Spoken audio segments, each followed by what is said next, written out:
ମୋ ନାଁ ସୂର୍ଯ୍ୟକାନ୍ତ ମହାପାତ୍ର, ଦୁର୍ଗାଆଡ଼ି ଗ୍ରାମ। এই যে কদଳୀ ଚାଷ କରୁଥିଲେ କାଳବୈଶାଖୀ ବେଶୀ କ୍ଷତି କରୁଥିଲେ। କଦଳୀ ମୁଁ 5 ଏକର ଏଠି କରିଥିଲି କୋଦାଳପଲ୍ଲୀ ମୌଜାରେ। ଯାହାଦ୍ୱାରା କାଲି ରାତି 10:30 11 ରାତିରେ କାଳବୈଶାଖୀ ପବନ ଗୋଟେ ଆସିଲା, ଯାହାଦ୍ୱାରା ଆମର କଦଳୀ ପ୍ରାୟ 7-8 ଲକ୍ଷ ଟଙ୍କାର କଦଳୀ ବିକିଥାନ୍ତି, ନଷ୍ଟ ହେଇଯାଇଛି।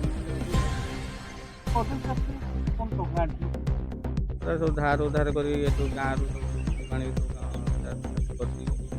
ଅଳ୍ପ କିଛି ମୁଁ ବିକିଛି, 10 ଲକ୍ଷ ଖଣ୍ଡେ ବିକିଛି। ପ୍ରାୟ ମୋର 7-8 ଲକ୍ଷ ଟଙ୍କାର କଦଳୀ ଆଳୁ ବିକିଥାନ୍ତି, ତାର ସବୁ ନଷ୍ଟ ହେଇଯାଇଛି। ମୁଁ କେମିତି ଋଣ ସୁଝିବି ମୁଁ ବି ବୁଝିପାରୁନି, ମନ ଚିନ୍ତାରେ ଅଛି।